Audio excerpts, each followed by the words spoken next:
உலகம் முழுக்க அவ்வளோ நாடுகளில் மக்கள் தொகை இல்லாமல் இந்தியாவிலேருந்து மக்கள் வருவாங்களான்னு காத்துட்டு இருக்கிற நேரத்தில் நம்ம மக்கள் வந்து ஒரே ஒரு தலைவர் பின்னாடி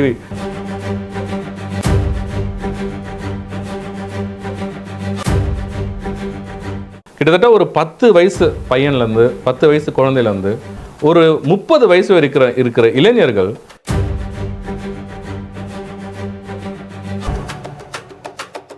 ஏற்கனவே ஒரு அரசியல் ஞானி சொன்னது போல இங்க தொண்டர்களை விட தலைவர்கள் அதிகமா இருக்கிறாங்க, அதுதான் பிரச்சனை அப்படின்னா. இப்ப என்ன ஆகும்னா 10 வருஷம் கழிச்சு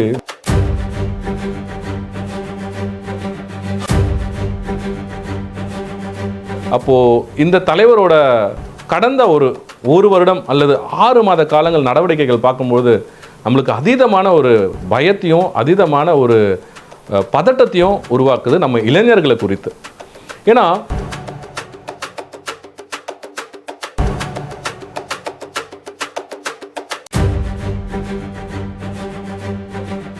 வணக்கம், என்னோட பேர் Simon Anandraj, founder CEO free will human empowerment. நான் ஒரு எமோஷனல் இன்டெலிஜென்ஸ் கோச்.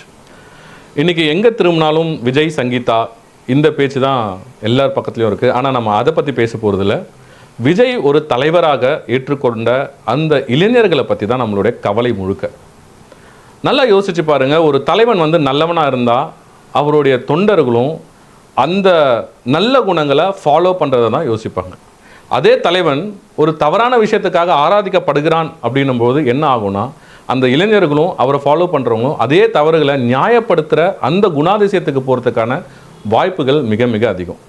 இன்னைக்கு அரசியல் தாண்டி உளவியல் ரீதியாக மிகப்பெரிய ஒரு அச்சுறுத்தல் என்ன இளைஞர்களுக்கு அப்படின்னு பார்க்கும்போது கிட்டத்தட்ட ஒரு 10 வயசு பையன்லேருந்து 10 வயசு குழந்தையிலேருந்து ஒரு 30 வயசு இருக்கிற இளைஞர்கள் ஒரு தலைவனாக ஏற்றுக்கொள்ளப்பட்ட தளபதி விஜய் அப்படின்ற ஒரு மனிதர் அவருடைய சொந்த வாழ்க்கையில் நடக்கிற எல்லா விஷயத்தையுமே நியாயப்படுத்துகிற மாதிரி கருணையா விஷயங்களாக இருக்கட்டும் அல்லது இன்னைக்கு விவாகரத்து விஷயமா இருக்கட்டும், இது எல்லாத்துலேயுமே தான் ஒரு விக்டிம், நான் இதனால் பாதிக்கப்பட்ட நபராக காட்டிக்கிற ஒருத்தரை தலைவனாக ஏற்றுட்டு இருக்கிற இந்த மக்கள் எப்படி இருப்பாங்க?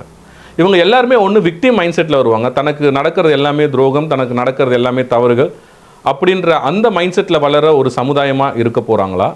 அல்லது என் தலைவன் எது பண்ணாலும் அதை நாங்களும் பண்ணுவோம், அதெல்லாம் தப்பு கிடையாது அப்படின்ற அந்த சமூகமாக மாற போகிறாங்களா? ஸோ இது ஒரு மிகப்பெரிய அச்சுறுத்துகிற ஒரு கேள்வி. ஏன்னா தலைவன் எவ்வழியோ தொண்டர் அவ்வழி.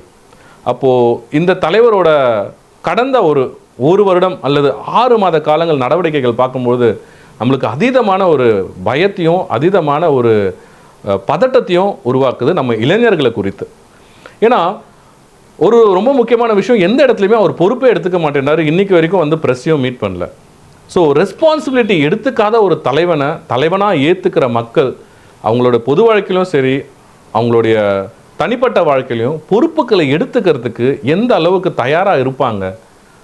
அவங்களுக்கு கொடுக்கப்படுற பொறுப்புகளையே அவங்க வந்து ஒரு பிரச்சனையாகவும் அவங்களுக்கு கொடுக்கப்படுற பொறுப்புகளையே அவங்கள விக்டமைஸ் பண்ணுற ஒரு விஷயமாகவும் பார்க்குற மனநிலையில் அவங்க வளர ஆரம்பித்தாங்கன்னா அடுத்த 10 வருஷத்தில் நம்ம ஜனத்தொகையில் நாசிஸ்ட் அப்படின்னு சொல்லப்படுற தன்னை மட்டுமே நேசிக்கிற, தன்னை மட்டுமே விரும்புகிற, தன்னை மட்டுமே ஆராதிக்கிற ஒரு கூட்டத்தை நம்ம வளர்த்து வச்சுருப்போம். ஏற்கனவே ஒரு அரசியல் ஞானி சொன்னது போல் இங்கே தொண்டர்களை விட தலைவர்கள் அதிகமாக இருக்கிறாங்க, அதுதான் பிரச்சனை அப்படின்னா. இப்போ என்ன ஆகும்னா 10 வருஷம் கழித்து விஜய்க்கு போட்டியாக இன்னொரு அரசியல் தலைவர் வரமாட்டாங்க. அவர்களுடைய தொண்டர்கள்லேருந்து ஒரு 10 பேர் வந்து நானும் தலைவன் தான் வந்து நிற்பாங்க. ஏன்னா இவரை பார்த்து வளர்ந்தவங்க அப்படி தான் பண்ண முடியும். அதனால் இந்த நேரத்தில் முக்கியமான ஒரு பேரண்ட்ஸ்க்கும் இல்லை டீச்சர்ஸ்க்கும் முக்கியமான ஒரு விஷயம்னா ஸ்கூல் காலேஜில் படிக்கிறவங்களுக்கு அரசியல் என்றால் என்ன, அரசியல் புரிதல் என்றால் என்ன, ஒரு தலைவனுடைய பண்புகள் என்ன, ஒரு தலைவன் எப்படி இருக்கணும், எப்படி யோசிக்கணும், என்ன செய்யலாம் என்ன செய்யக்கூடாதுன்ற தலைவனும் தலைமைக்குரிய பண்புகளையும் முதல்ல கற்றுக் கொடுக்கணும், புரிய வைக்கணும். அதுக்கப்புறம் அவங்க அந்த தலைவரை சூஸ் பண்ணுற அந்த சுதந்திரத்தை கொடுக்கலாம். ஒரு தலைவன்னா எப்படி இருக்கணுன்ற எந்த ஒரு பேசிக் நாலேஜ் கூட இல்லாதவங்க இவர் தான் என்னோட தலைவன் எடுக்கும்போது அது அவங்களுக்கு மட்டும் இல்லை, அது சமுதாயத்துக்கே ஒரு பேராபத்து.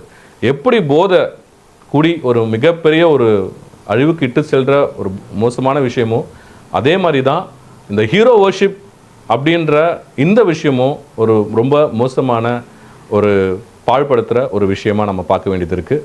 ஏன்னா உளவியல் ரீதியாக இது இளைஞர்களோட எதிர்காலத்தையே கேள்விக்குறியாக்கிறதுக்கான வாய்ப்புகள் மிக அதிகம். வெளிநாட்டில் போய் நல்லா சம்பாதிச்சு வேலை பார்க்குற அந்த நேரத்தில் இங்கே வந்து பேனர் கட்டிக்கிட்டு இவர் பின்னாடியே சுற்றிக்கிட்டு எவ்வளோ இளைஞர்கள் தங்களுடைய புத்திசாலித்தனத்தையும் தங்களுடைய டேலண்ட்ஸையும் தங்களுடைய பொட்டென்ஷியலையும் வேஸ்ட் பண்ணிட்டு இருக்கிறத நம்ம பார்த்துட்ருக்குறோம். உலகம் முழுக்க அவ்வளோ நாடுகளில் மக்கள் தொகை இல்லாமல் இந்தியாவிலேருந்து மக்கள் வருவாங்களான்னு காத்துட்டு இருக்கிற நேரத்தில் நம்ம மக்கள் வந்து ஒரு தலைவர் பின்னாடி போயிட்டு அவங்களோட வாழ்க்கையும் வேஸ்ட் பண்ணிக்கிட்டு மற்றவங்க சமுதாயத்தோட வாழ்க்கையும் ஒரு கேள்விக்குறியாக்குறதுன்றது வந்து மிகவும் கவலைக்குரிய கண்டனத்துக்குரிய ஒரு விஷயம். நன்றி, வணக்கம்.